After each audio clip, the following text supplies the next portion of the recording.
Em nome do Pai, do Filho e do Espírito Santo. Amém.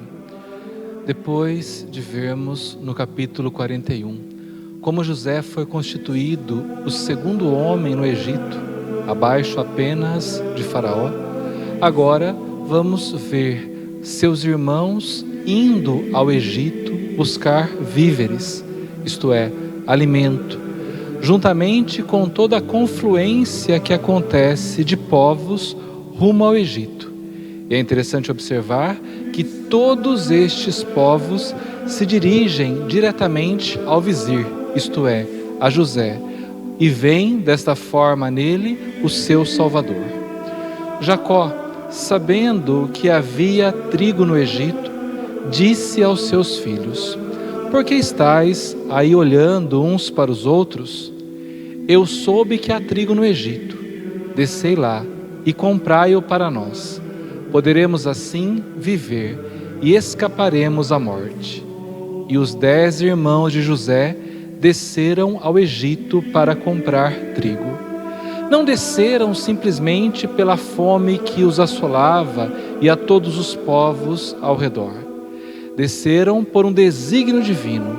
José, ou melhor, Jacó, então, como que encaminha os seus filhos a José, o irmão, para que assim ele possa conservar-lhes a vida, sendo desta forma o seu Salvador, como foi de todos os povos, segundo a descrição do autor sagrado.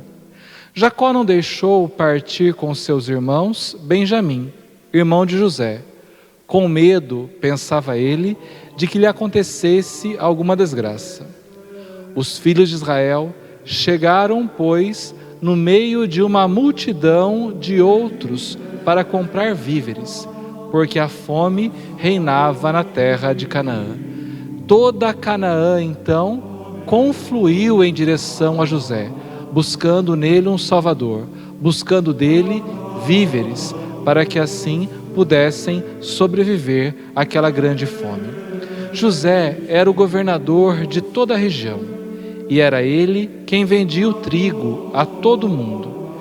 Desde sua chegada, os irmãos de José prostraram-se diante dele com o rosto por terra. Prostraram-se diante de José, evidentemente sem saber que se tratava do seu irmão, mas aqui o sonho de José, o mesmo sonho que levou seus irmãos a invejarem José ao ponto de vendê-lo como escravo, começa a se cumprir. José reconheceu-os imediatamente, mas, comportando-se com eles como estrangeiro, disse-lhes com rudeza: "Donde vindes?" "Da terra de Canaã", responderam eles, "para comprar víveres." José os trata de forma rude, porque eles não o reconhecem num primeiro momento, ao passo que ele os reconheceu. E por que os trata com rudeza? Para submeter à prova, até que demonstre que estão realmente vivendo em espírito fraterno. José reconheceu os seus irmãos, mas eles não o reconheceram. E lembrava-se dos sonhos que tivera outrora a respeito deles. Disse-lhes: "Vós sois espiões, viestes explorar os pontos fracos do país." A acusação feita por José àqueles homens é uma acusação grave de espionagem política e militar. Viestes ao país para explorar seus pontos fracos. Então, uma acusação grave, mesmo sendo falsa. Mesmo os irmãos de José, sabendo que não tinham o que temer, pois não deviam, de acordo com a acusação que o vizir José lhes fazia, temem justamente porque, vinda a acusação de quem vinha, isto é, do segundo homem do Egito, ela se tornava para eles aterradora. Ou seja, ele poderia decidir o que era a verdade e o que não era a verdade dentro do seu território. poderia decidir que verdadeiramente aqueles homens eram espiões. Não, meu senhor, responderam, teus servos vieram para comprar víveres. Somos todos filhos do mesmo pai, somos gente honesta. Teus servos não são espiões. Somos todos filhos do mesmo pai. Então, o que se vê aqui é que o espírito familiar já reinava no coração daqueles homens a esta altura. Eles já se enxergavam todos com espírito fraterno, isto é, como irmãos, ao ponto de dizer, somos todos filhos do mesmo pai. Não é verdade, disse-lhes José, viestes explorar os pontos fracos do país.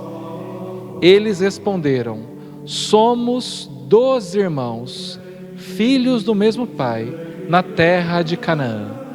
12 irmãos. Então, ao dizer ao vizir, somos 12 irmãos, aqueles irmãos de José o estão incluindo, porque a essa altura eles acreditavam ser apenas 11. Acreditavam que José, tendo sido vendido para o Egito, talvez já nem existisse mais. Mas eles não dizem, somos apenas 11, e sim somos 12, incluindo José, mostrando uma vez mais que o espírito fraterno já começava a reinar entre eles. O coração daqueles homens em relação a José já havia mudado. O mais novo está agora em casa de nosso pai, e o outro já não existe. Então, se ao dizer somos 12 irmãos, houve um reconhecimento da fraternidade, porque incluía José nesta conta, agora há uma ambiguidade.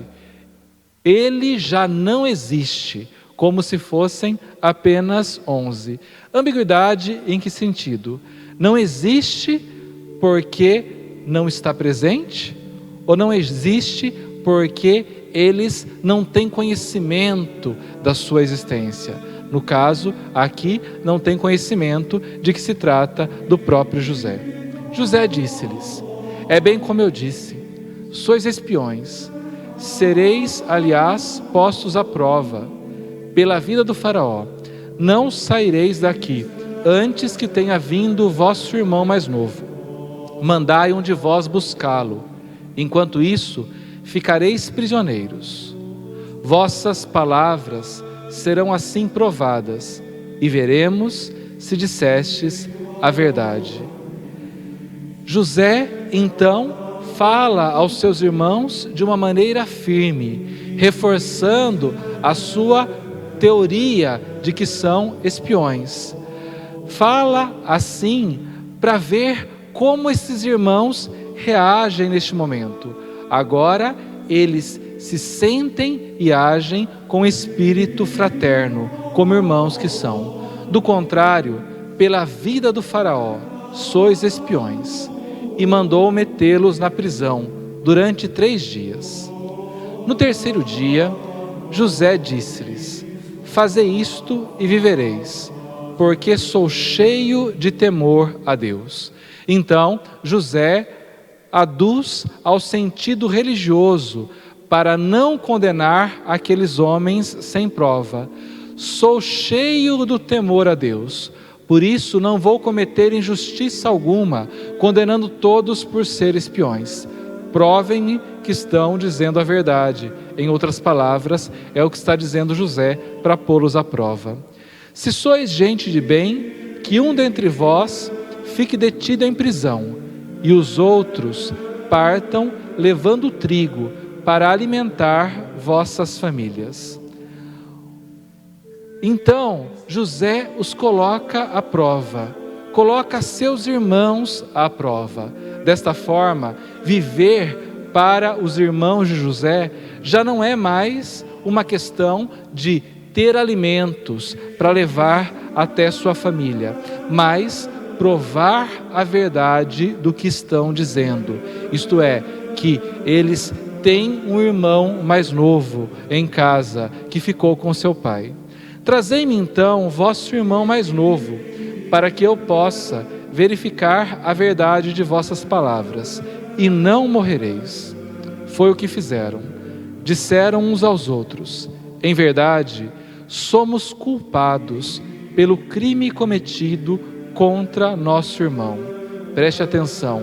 Estão reconhecendo a culpa daquilo que fizeram lá atrás, do crime cometido contra José, quando o venderam como escravo. Porque víamos a angústia de sua alma quando ele nos suplicava, e não o escutamos.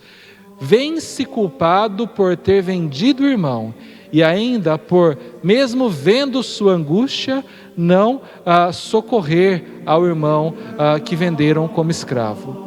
Eis porque veio sobre nós esta desgraça. Não vos tinha dito, disse-lhe Rúben, para não pecardes contra o menino? O que acontece aqui então é que Rúben, ele está isento da culpa de José ter sido vendido como escravo, mas não da pena que pesa sobre os irmãos pelo crime cometido. Há aqui, além disso, conforme o autor sagrado apresenta o texto, uma espécie de lei do talião, isto é, angústia por angústia. Da mesma forma que submeteram José a uma terrível angústia, quando o jogaram naquela cisterna e depois o venderam como escravo, agora eles se veem angustiados, com a possibilidade de que um deles fique encarcerado, para que os outros voltem a Canaã, a fim de trazer Benjamim e provar que estão dizendo a verdade. Aquilo de mal que praticaram, agora como que pesa sobre eles, fazendo, como disse, com que se cumpra uma espécie de lei do talião. E Rúben continua: não quiseste ouvir-me, e eis agora que nos é reclamado o seu sangue. A angústia que submeteram José, agora também pesa sobre eles. Ora, não sabiam que José os compreendia, porque eles tinham falado por meio de um intérprete. E José afastou-se deles para chorar. Para chorar. José entrou num pranto. Este pranto de José revela que o perdão já foi dado. Revela que José já havia perdoado seus irmãos pelo mal que lhe fizeram. Voltou em seguida e falou-lhes, e escolheu Simeão, ao qual mandou prender na presença deles. Neste momento, mesmo tendo o espírito fraterno, aqueles irmãos se veem impotentes, não podem intervir ali na escolha do vizir.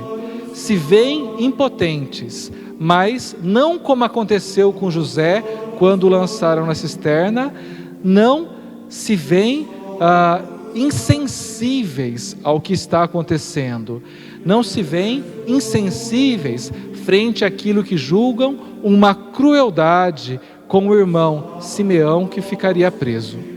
José ordenou depois que se enchessem de trigo os seus sacos e que se pusesse o dinheiro que cada um trouxe em seu saco de viagem, e também que se lhes dessem provisões para o caminho.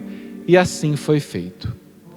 Peço a você que para a nossa próxima aula continue fazendo a leitura deste capítulo 42, dos versículos 26 até o versículo 38. Desça sobre vós a bênção do Deus Todo-Poderoso, que é Pai, Filho e Espírito Santo. Amém.